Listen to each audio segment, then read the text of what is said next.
apart just in time. You say at least it was worth the try.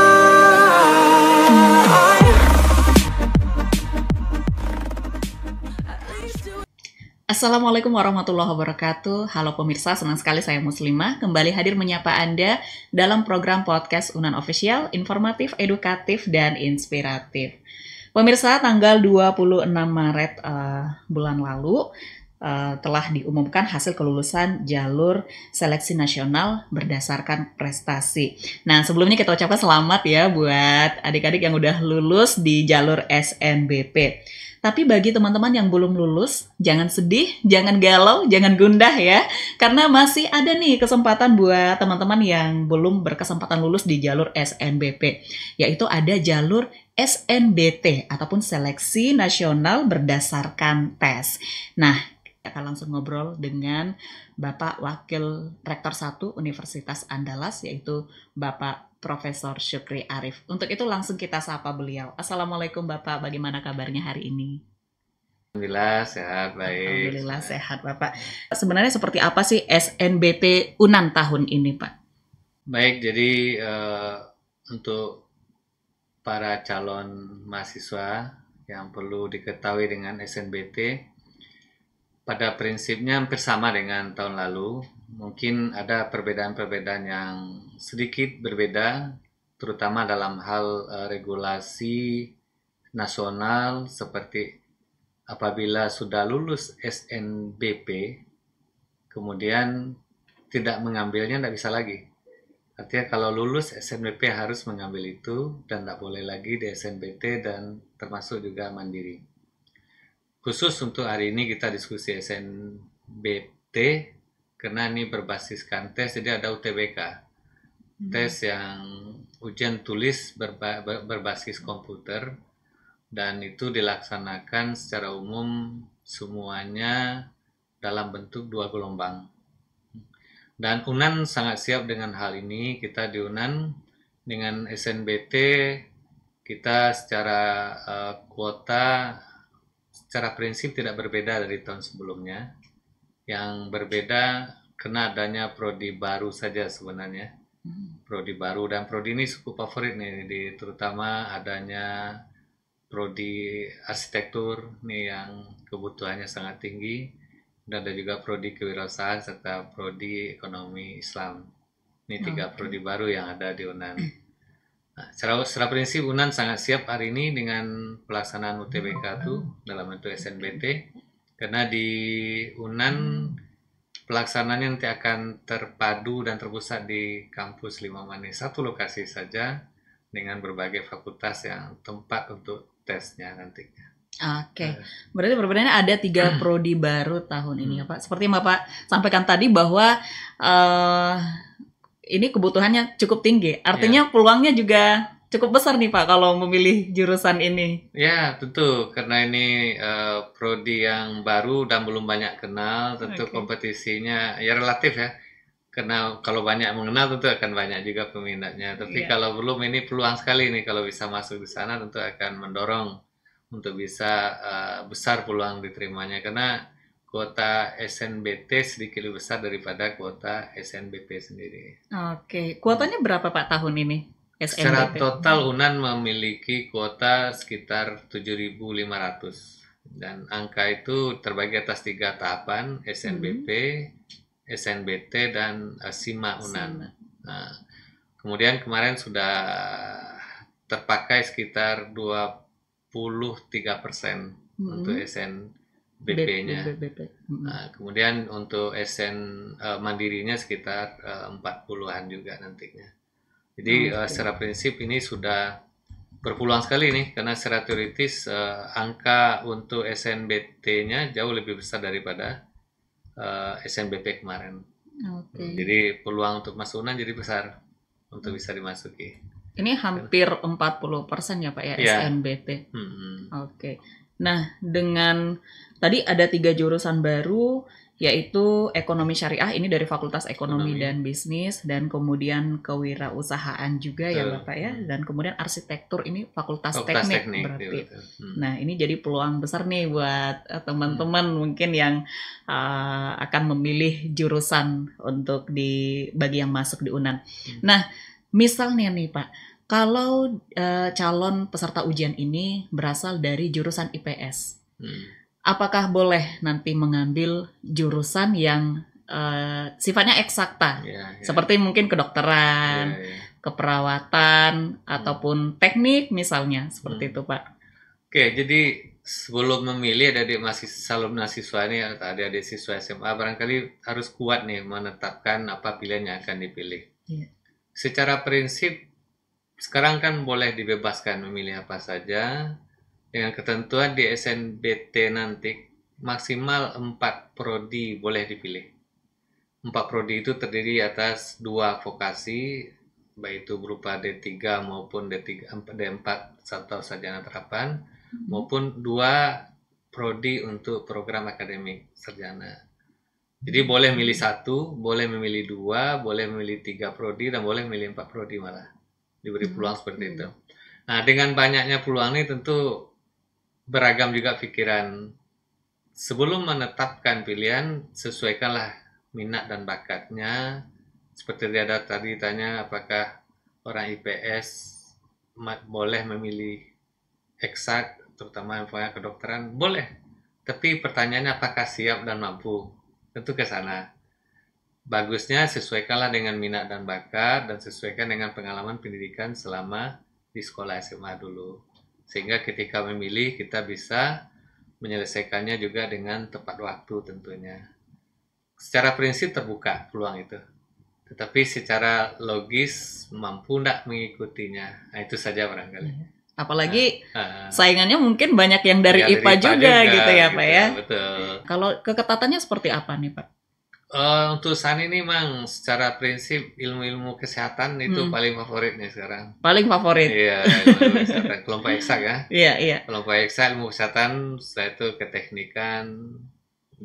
Kalau dibuat urutan kesehatan itu tambah dengan teknologi informasi ya. Nah, teknologi informasi, kemudian ada teknik dan seterusnya.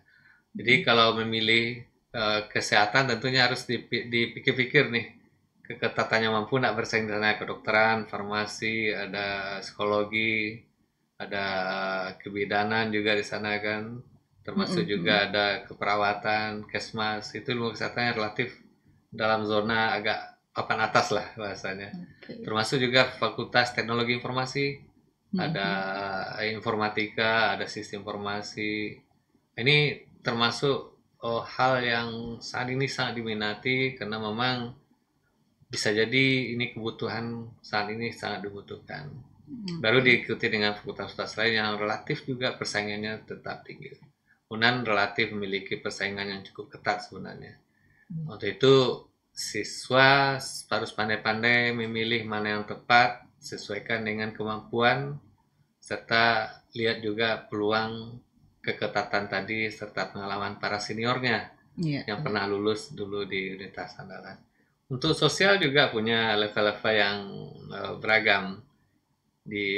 Ada umpamanya ilmu komunikasi sekarang ini cukup divisi, cukup populer juga. Di samping ada hukum dan ekonomi yang sudah matang dari lama. Ada ilmu politik, ilmu komunikasi, ini jadi perhatian juga bagi kalangan kawan-kawan yang adik-adik juga dari SMA. Termasuk juga di FISIP-nya, di FIB juga ada sastra Inggris dan seterusnya.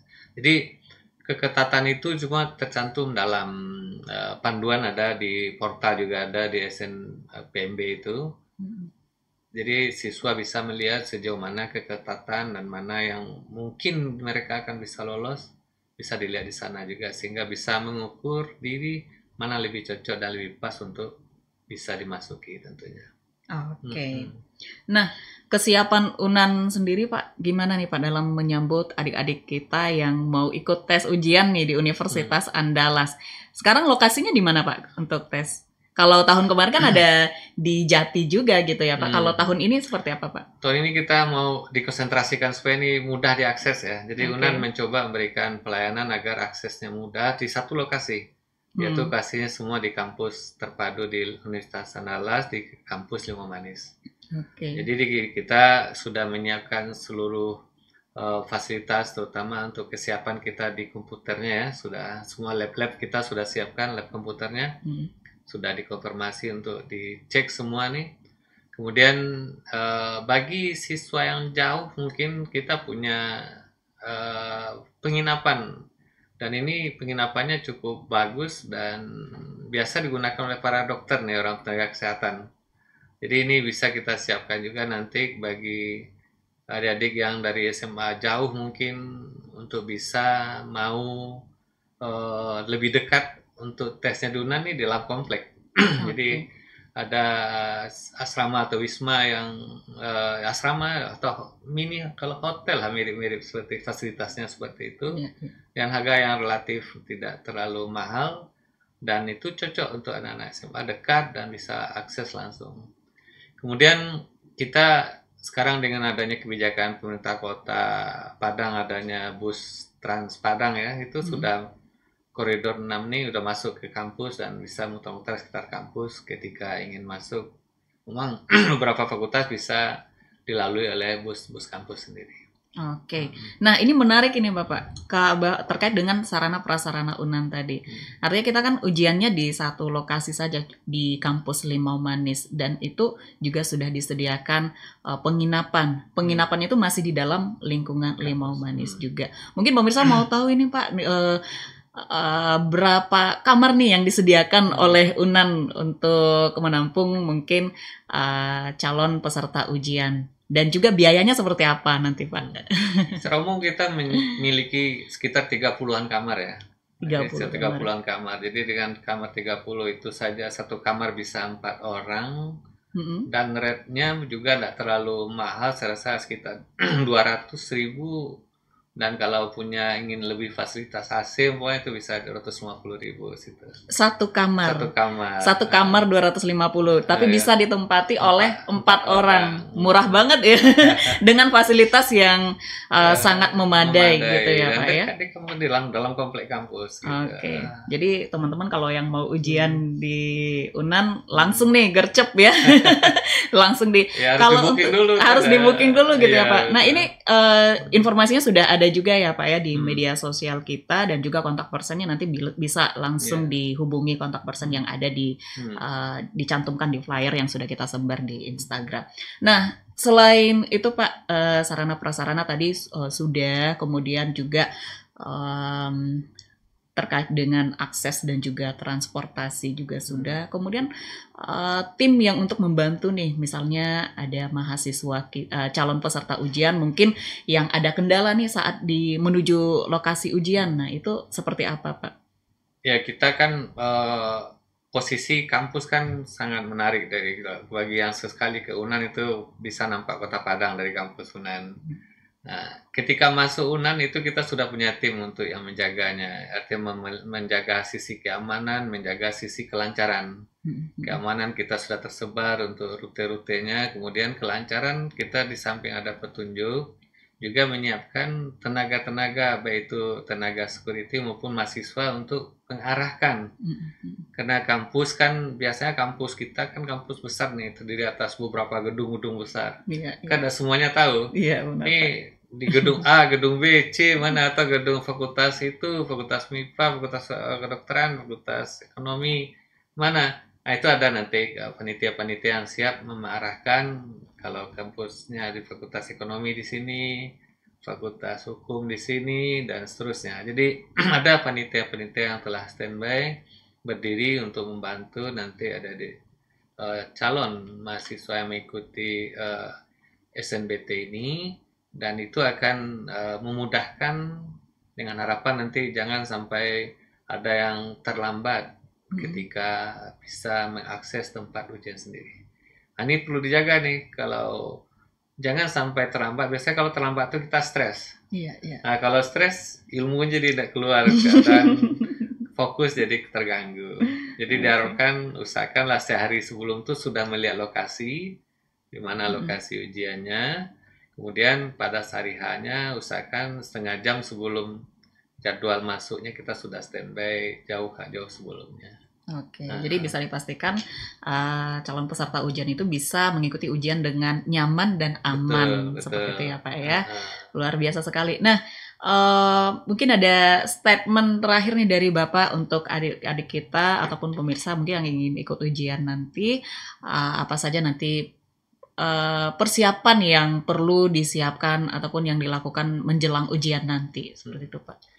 Yang pertama di sisi administrasi ya.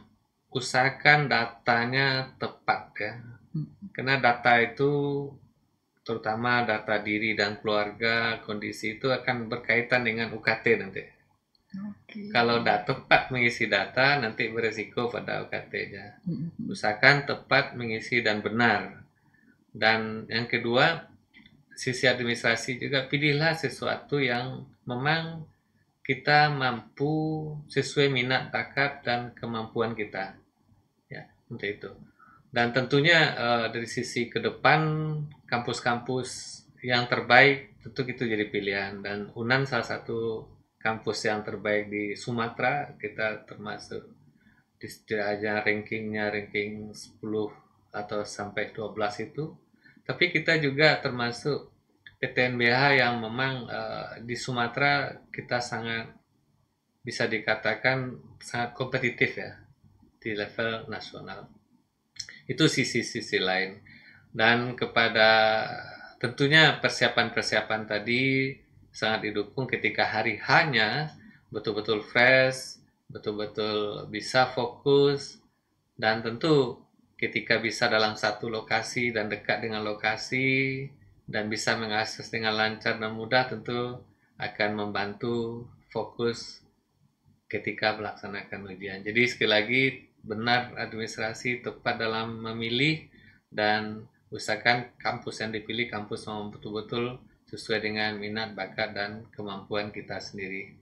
UNAN siap untuk bisa bergabung di sana. Masya Allah, baik. Terima kasih Bapak atas waktunya, dan juga demikian tadi pemirsa kita sudah ngobrol-ngobrol dengan Bapak WR1 terkait dengan SNBT yang diadakan di UNAN. Nah, jadi buat teman-teman yang mau ikut ujian, perhatikan lagi tentang administrasinya, terkait dengan administrasi, dan juga tentunya harus belajar yang giat.